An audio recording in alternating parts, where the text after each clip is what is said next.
watch it. Oh, Terrific. yeah. 8 years. I do, right? Yeah, I watch it. Oh, thank you. Yes, I do. Oh, You should say that on the air. I will. Come on, baby, don't you wanna go? Come on, baby, don't you wanna go? Back to that lemon light city, sweet home Chicago. 2 is 4, 4 4 6. Come on, baby, now get your business fixed. Come on, honey, don't you? Hi, I'm Marty Levinson. Welcome to the Northtown News Magazine. Avi Meyers here. Welcome to another thrill-packed, death-defying edition of the Northtown News Magazine, starring, behind the camera, Sonny Hersh. And I'm your host, Avi Meyers. Thank you so much. Catch us on the web, www.ntnm.org, community policing, caps24.org, which we always flash at the bottom of the screen. And it is late March right now, and we're going to turn our thoughts to the police department, which we do a lot on this show because we're big supporters of the police in general, especially when we have some of the good officers we have in this area. And in terms of officers, we're going to go all the way to the top now. We're going to get the chief of the Evanston Police Department, Chief Frank Kaminiski. Avi, nice to see you again. First of all, my pleasure to see you, and thank you so much for coming back. Oh, I've always enjoy your program, so I always enjoy a little update.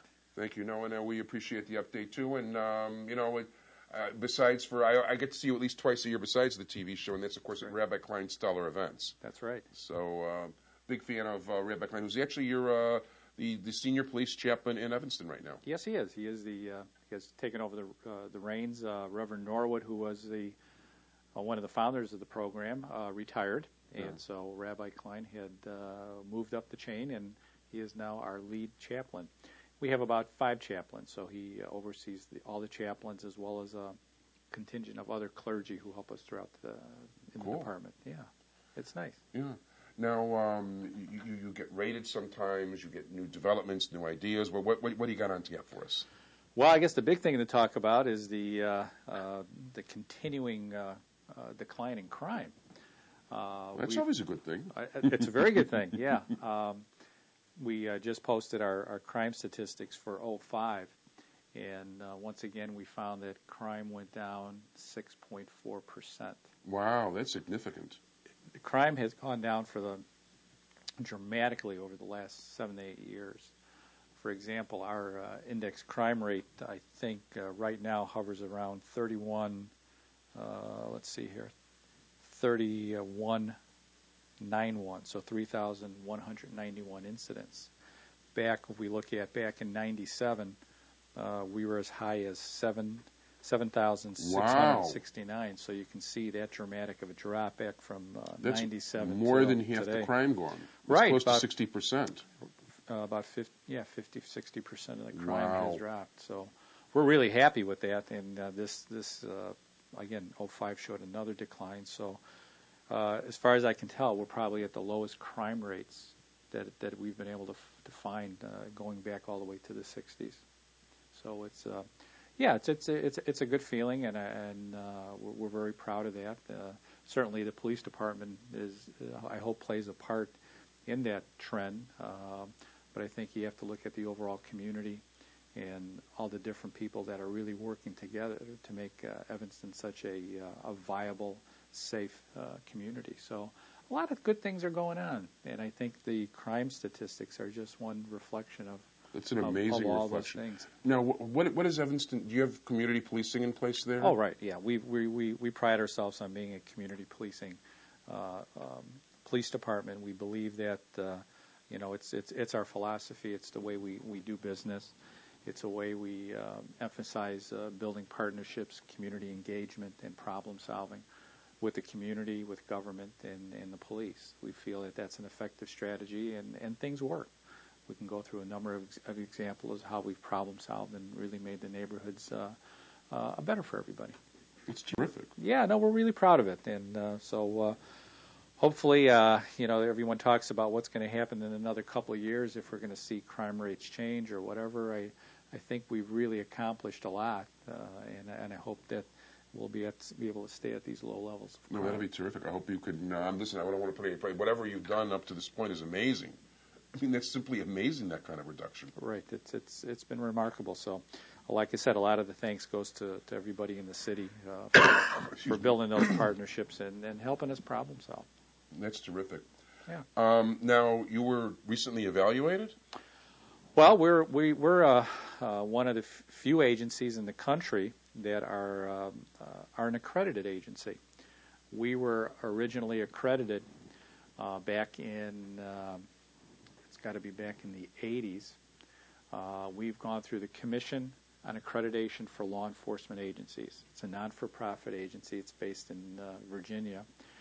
And what they've done is it was sponsored by the International Association of Chiefs of Police, from Noble, from the Sheriff's Association, and they came together and have established this commission which provides standards for law enforcement agencies. And for an agency to actually be accredited, you have to go through this rigorous process of showing an independent body that you meet all the standards that are the best practices in law enforcement. And we sought to get that recognition back in the 80s, and we received our initial accreditation, and then you are reaccredited every 3 years then afterwards. Oh, they wow. just don't do it once and then forget. They make sure you stay on track, and things change too. Yeah. So there's new standards and new things that have to be addressed. So we this past year we went for our 5th reaccreditation.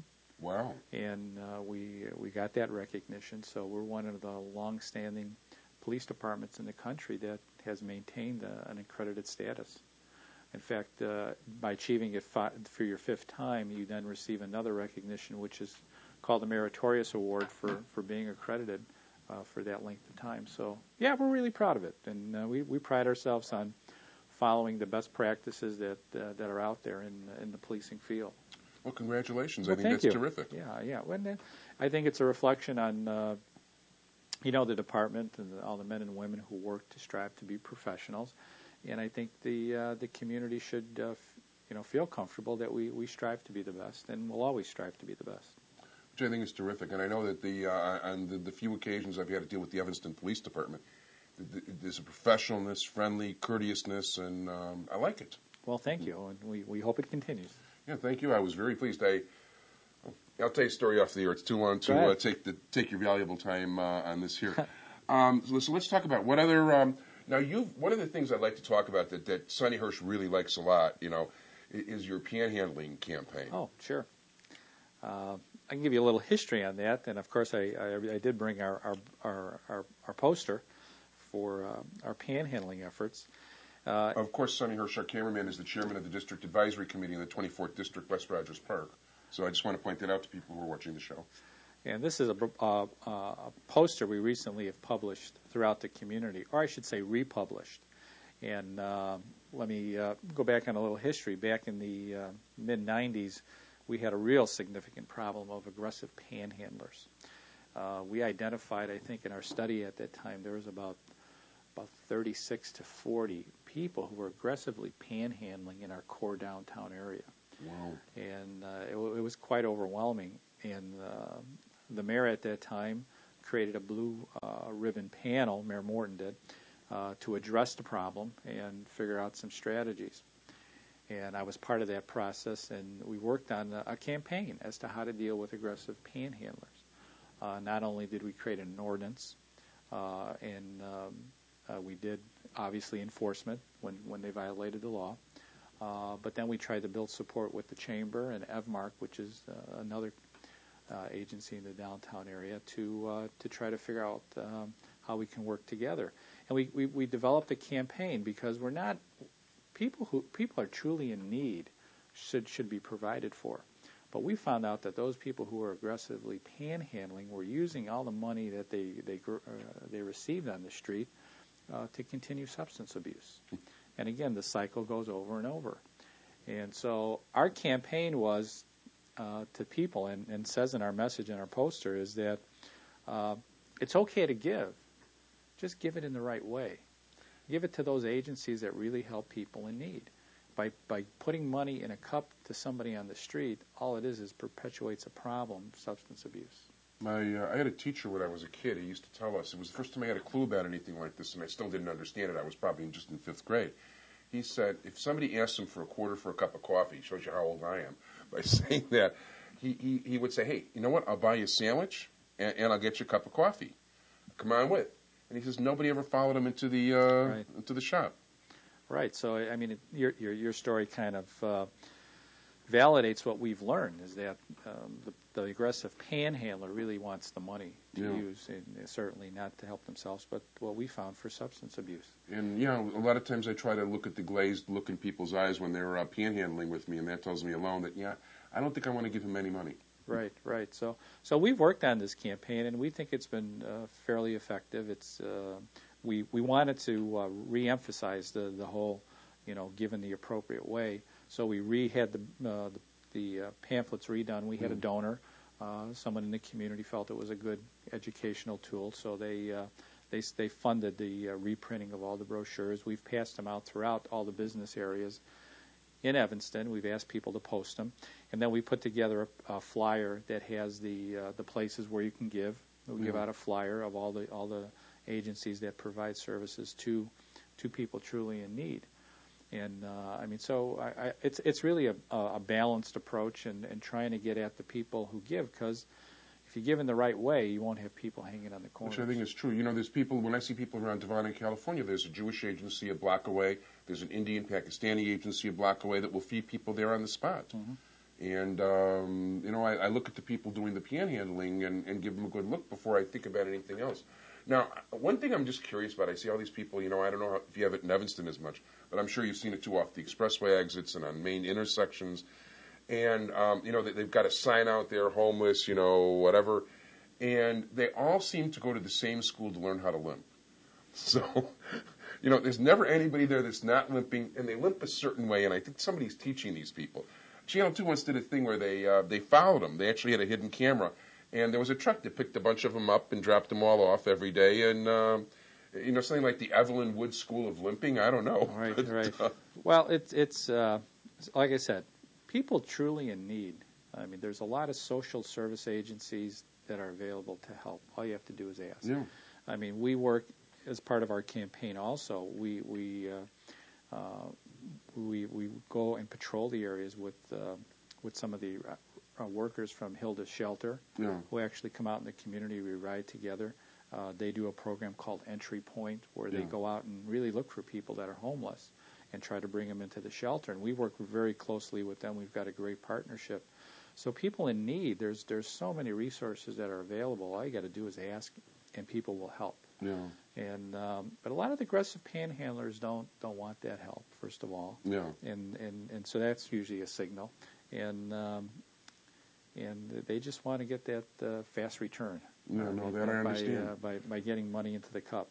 And we found too that some of the suppliers are a lot of the Northwestern students. Yeah. They're coming in, they're changing constantly, they're not maybe aware, but they provide a good source of revenue for the panhandlers. And they're trying to be nice, and they're maybe not familiar, so we try to educate them every fall. We do a campaign to educate the students.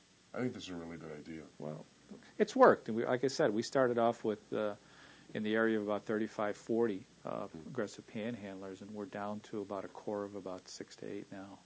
Which is terrific. Which has helped to work. So, I mean, that shows you it's really, we use this whole issue around problem solving and community policing, where we've engaged and built partnerships to try to be effective. Gotcha. But before I forget, I always mean to say hello to Deputy Chief Nielsen, who's also a real good guy. Yes. You're Deputy Chief, and right. Just want to say hi to him. Okay. Hi there. And sorry I misspelled your name in the Northwestern Handbook. But we'll get it right next time. What else you got? You got a ton of stuff that's going on that's always new. Well, we talked about the crime, which is always which good. Is unbelievably great. Yeah, I mean, that's really that kind. For anybody who tuned in late, Evanston crime. What was it? 10 years ago? How many years ago? Back in '97. Yeah. You had over 7,000 index crimes, and this year you only had 3,000. Right. So which is amazing. That's just simply amazing. We had a good 2005. I mean, we talked about our reaccreditation. We talked about our panhandling campaign. We were very fortunate. We work real well with the Cook County Sheriff.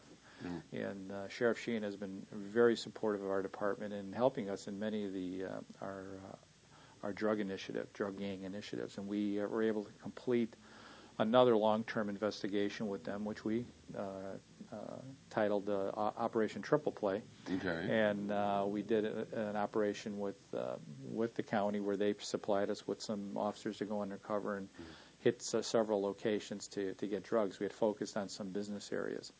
And so we were very successful. I think we were able to get about 28 defendants in that. And those operations really helped to disrupt the gang drug networks. And once you do those, they have really a very good effect. So we were very fortunate we had that support from the sheriff, and that was one of the highlights of last year. No, that's terrific. Anytime you can get something like that out of play, you're doing your whole town a favor. Oh, yeah. How many people are in Evanston these days? It's close to about 74, 5, I think, close to 75,000 people. But Northwestern would obviously make it a larger community than that in some ways. Yeah, and you know what we found? We also found an interesting thing. We've been doing the traffic data collection studies.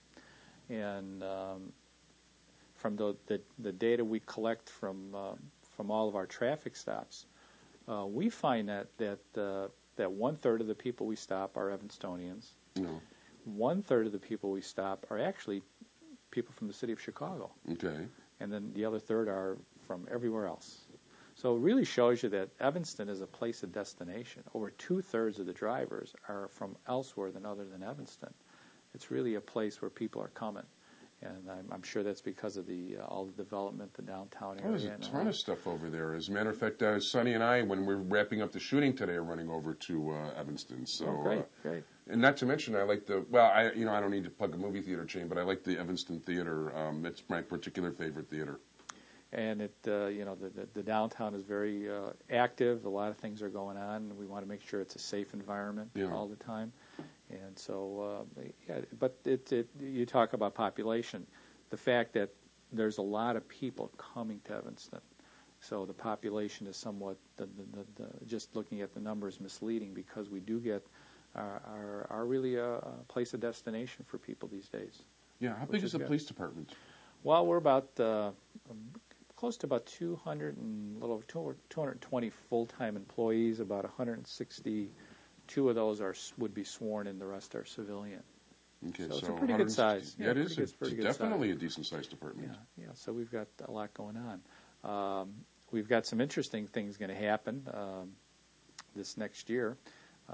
We just got approved to get a canine unit. Oh, wow. Right. We had a person in the community who really likes the police department and has a fondness for animals, and this person decided to donate some money to the police department as the seed money to start a canine unit. And then, so we're going to be starting that, and we were very fortunate. One of the people from the automobile dealers in town has indicated that they're going to give us a vehicle. Oh, terrific! Yeah, so it's off to a good start. So we're kind of anxious to get that started for next year. Now, what kind of stuff do you do with the? I mean, I see the canine units. I have a clue maybe what you do with the canine unit, but tell us what does a canine unit actually?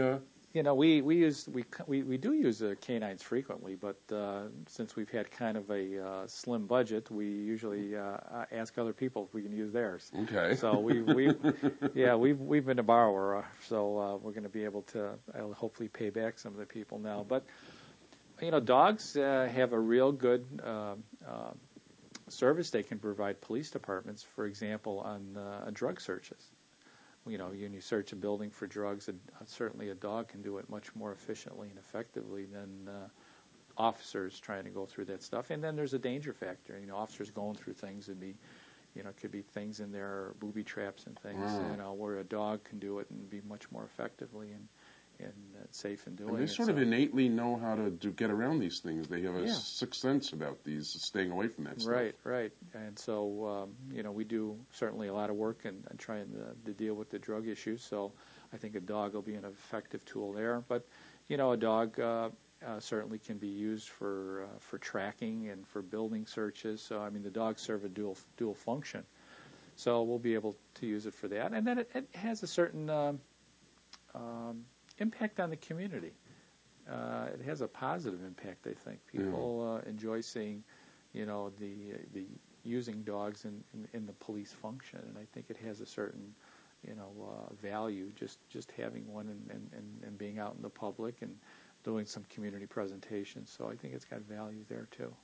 Oh, that's great. I think that's listen, you've got to be full. You're the whole town. You got to take care of things. Well, yeah. And so this will be another tool that we'll have, and so we're really excited. So hopefully this year we'll get it all up and running. Well, that sounds great. At this point, I want to thank you very much. The time flies. We're already over 20 minutes, by the way. Okay. Is there anything else you want to get in? That's real okay. quick, No, we've had a good time. Okay, great. I want to thank. It's my pleasure to have. Oh, and one thing I do want to get in, just so you know, in case you don't catch all the shows, both Chief Ratner, Commander Ratner here, and you're the chief.